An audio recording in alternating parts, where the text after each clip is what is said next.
अगर आपको पता चले कि सरकारी नौकरी, उच्च पद और मान अब पाना हुआ बेहद आसान। लॉग ऑन करें www.kdcampus.live। राहुल श्रीवास्तव जी हमें एक कहानी सुनाने जा रहे हैं। ये कहानी भारतीय जनता पार्टी के गर्भगृह से जुड़ी हुई कहानी है।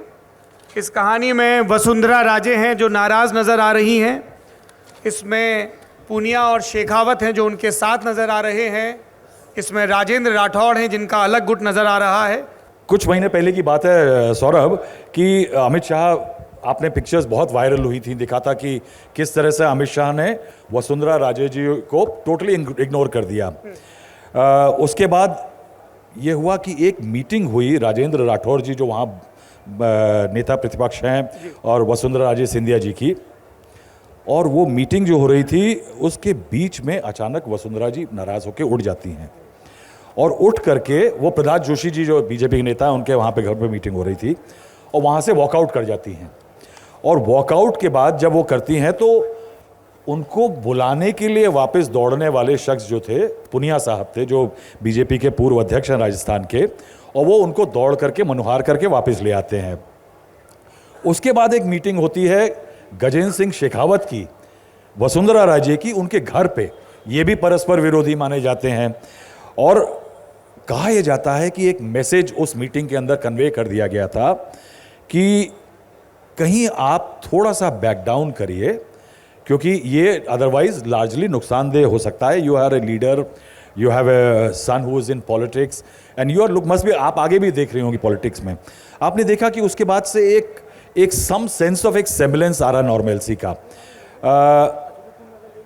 राजस्थान की इस पॉलिटिक्स के अंदर अभी कुछ चीज़ें जो बड़ी नोट की जा रही हैं कि हर बार जो हैं वो शाहनवाज खान, एक बीजेपी के नेता, पहले प्रवक्ता थे, उसके बाद सिविल एविएशन मिनिस्टर बने, उसके बाद वो बिहार में अभी नेता हैं, वो कंसीडर किए जाते थे, अगर आप कोई याद हो किसी को राजस्थान से लोग हों, कि हर वसुंधरा राजे के नॉमिनेशन में शाहनवाज हुसैन ज़रूर होते थे।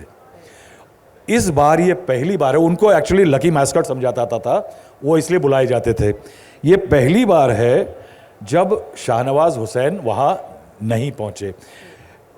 कुल मिलाकर के अगर इस समय पे राजस्थान बीजेपी की जो स्थिति है उसमें एक बड़ी इंटरेस्टिंग चीज़ जो आ रही है, ये जो रिटर्न ऑफ थोड़ा सा वसुंधरा राजे दिख रहा है ना सौरभ, वो एक इंटरेस्टिंग फैक्टर है। क्यों? द बीजेपी को थोड़ा कहीं ये रियलाइज़ हुआ है कि कहीं अगर आप ये नहीं करेंगे कि वसुंधरा को पीछे कर देंगे बहुत ज़्यादा, तो एक बड़े नेता ने एक वार्निंग दी थी कि this man be another Karnataka, this can be another Karnataka हो सकता है यहाँ पे, इसलिए लीडरशिप को साइडलाइन का सिग्नल मत दो।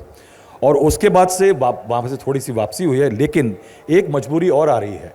राजस्थान लाइक मध्य प्रदेश एक सैचुरेशन स्टेट है बीजेपी की, जहाँ अमूमन मोस्ट या ऑलमोस्ट सीटें बीजेपी जीतती है, और वहीं पे आज की स्थिति देखते हुए बीजेपी लीडरशिप के लिए सौरभ मुझे नहीं लग रहा इतना आसान होगा शिवराज सिंह चौहान को जीत के बाद कंप्लीटली साइडलाइन कर देना या वसुंधरा राजे को।